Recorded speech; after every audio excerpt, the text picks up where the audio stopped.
Hi, I'm Chef Emily. We're going to be making chicken puttanesca.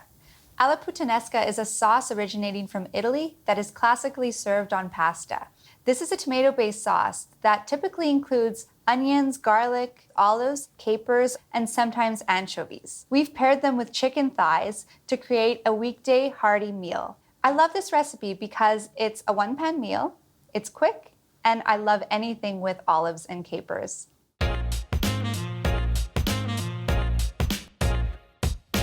To start your chicken puttanesca, you're going to need to grind your spices in a mortar and pestle. The first thing you're going to need to do is grab your mortar, which is the base of the duo.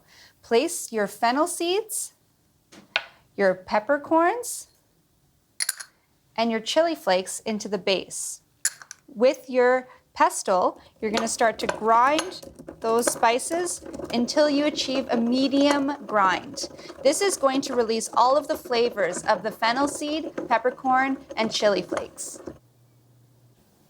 Now that we've ground our spices and they're ready to go, the next step in our chicken puttanesca is to chop our onion. So here I have my peeled onion. I still have the root end attached, and we are going to chop it in a very, very simple way. This is a really rustic recipe, so we're going to keep it nice and easy.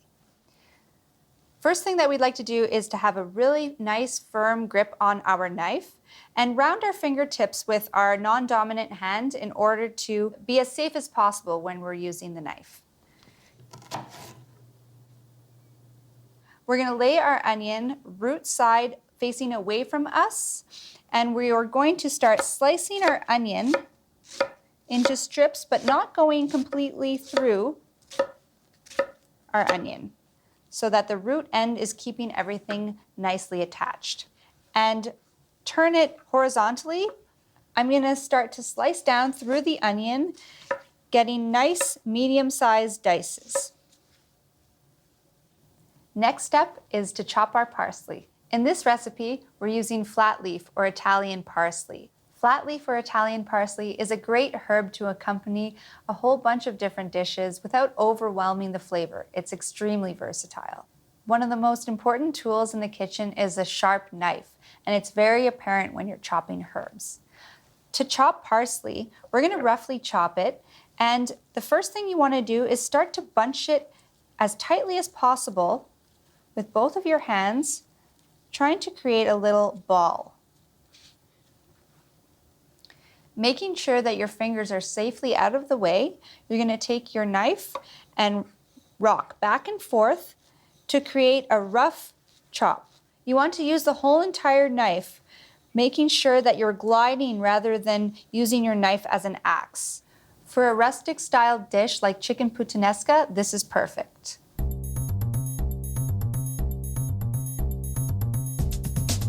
The next step in our chicken puttanesca is to start searing our chicken thighs.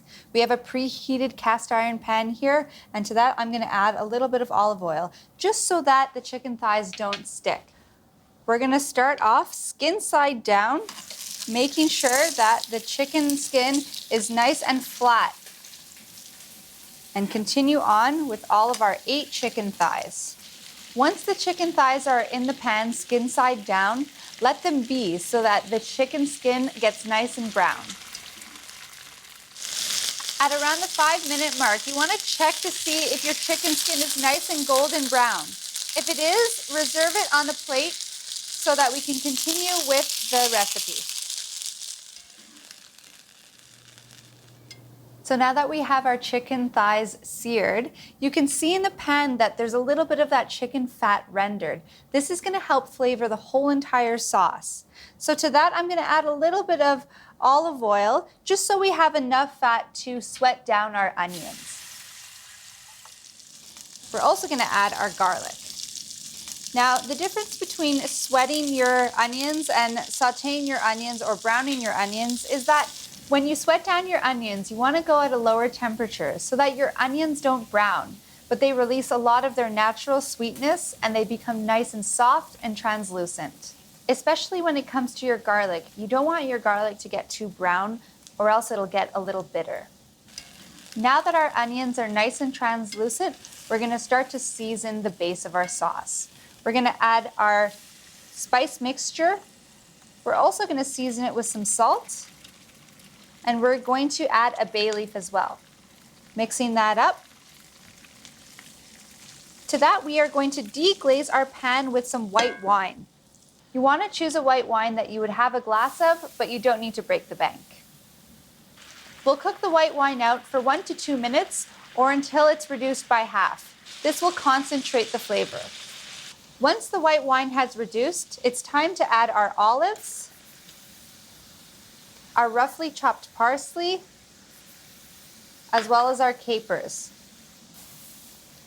Mix that all up, and now it's time to be adding our canned tomatoes.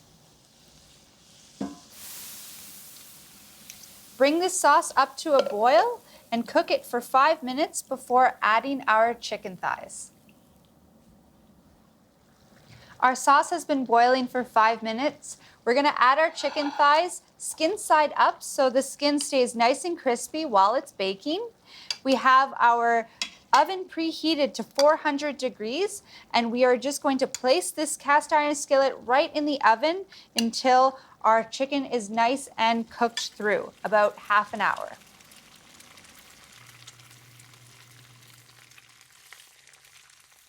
Our chicken puttanesca is ready to serve. You want to make sure that your chicken is done properly by checking the internal temperature. It needs to read 170 degrees, or your chicken juices need to run clear. This is a great recipe for weekday meals. You can serve it with pasta, rice, or your favorite side dish. If you have any questions, please visit our website or call our answer line. Enjoy!